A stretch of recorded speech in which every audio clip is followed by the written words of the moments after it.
Tonight on Localite, Kevin Gorman, the executive director of the Friends of the Columbia Gorge, tells John about the exciting plans in store for the 25th anniversary of the formation of the nation's first and largest National Scenic Area. That's all coming up on Localite. Welcome to the show, Kevin. It's good to have you. Thank you. Welcome. Thanks for being here. I want to start with Michigan. How does a guy from Michigan end up out here in the Columbia Gorge?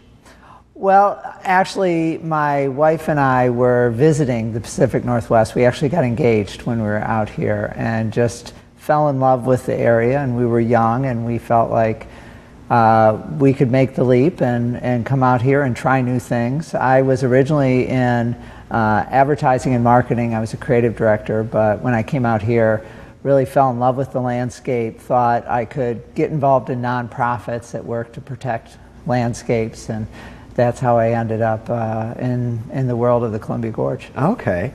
How did the correlation with Friends of the Gorge, how did that come about? Was that a very casual thing in the beginning? Because now you're the executive director, right? Yeah, I've been the executive director for about, in August it'll be 13 years, so wow. Quite a while. And it's interesting, I think for a lot of nonprofits, the average executive tenure is about 4 years. So because these jobs, they have a lot of stress, you've got to raise money, you've got board of directors, but it's just been a great fit for me. But, you know, I just really found an affinity for the Gorge, and probably, you know, the thing that I remember most is when we first moved here to the Northwest, we had family back in Michigan who just didn't understand it. I mean, we were close to them, and how could we move? And some of them came out to visit, and we took them to the coast, we took them to the Japanese gardens in Portland, we took them to Mount Hood,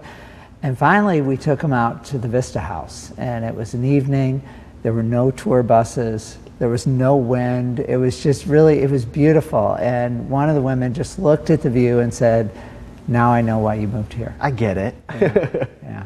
And that was when? How many years ago? That was in probably 1993. And I became director of Friends of the Columbia Gorge in about 1998. All right. And you were involved with Friends of the Columbia Gorge as a volunteer or a different position? No, I was prior to that? Prior to that, I was with a different conservation group working on forest issues throughout the state. All right. So it kind of happened that it was a group that I always looked at and thought, I like their mission, I like the way they're run, and it came that the previous director was leaving, and I was able to slide in there, and it's been a good fit ever since. Well, 13 years, yeah. Like you said, that's not normal. So no. You must be doing something right.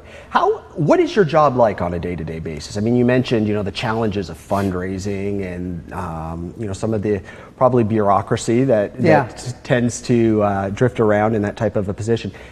What is it like on a day-to-day basis for you?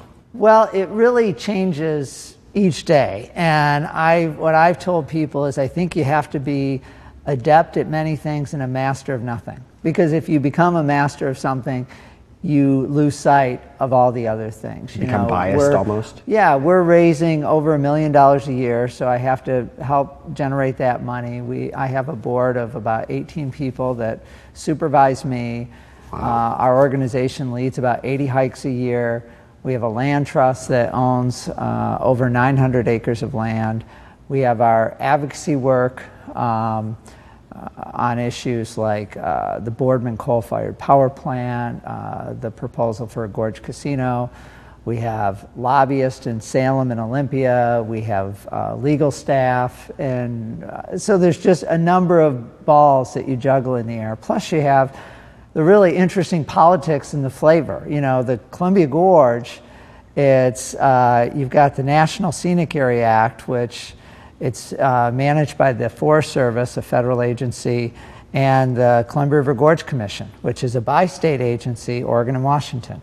So you have those entities, you have 2 states, you have 6 counties, you have 13 urban areas, you have 4 treaty tribes, and you have to understand the cultures and the personalities and the motivations of all those entities if you're going to be successful. Wow. You may not always agree with them, but you have to understand them. You have to have an understanding. Yeah. Did you have an understanding, obviously not to the extent that you do now, but when you were getting into that position, did you realize what you were sort of signing up for?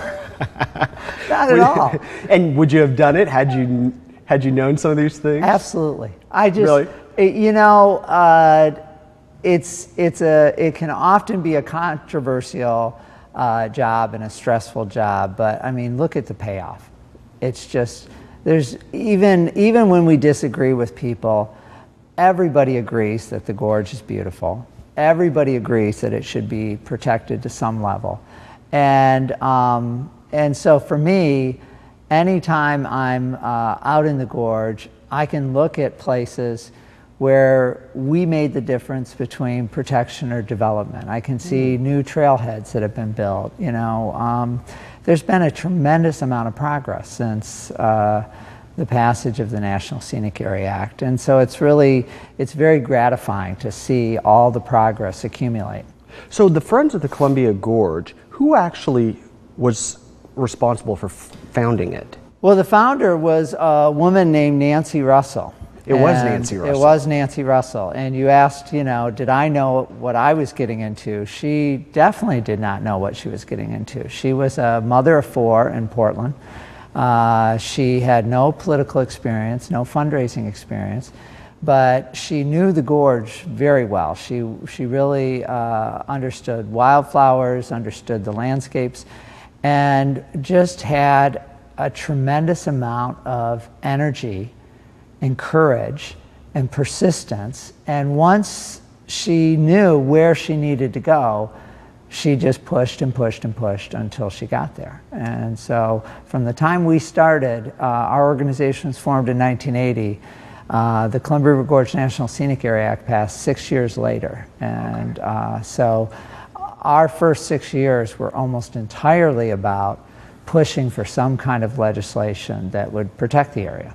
And the 25th anniversary is this year. Of the scenic areas this year. So I want to talk about that when we come back from the break. So okay. We'll discuss that and a few other things, I'm sure. So stick with us. Be right back. Coming up, we had 1 foot in childhood and 1 foot in adulthood, and we sort of thought we knew what we were doing, but we didn't quite know. Yeah. And those next few years were really pivotal. And I kind of see it the same way here.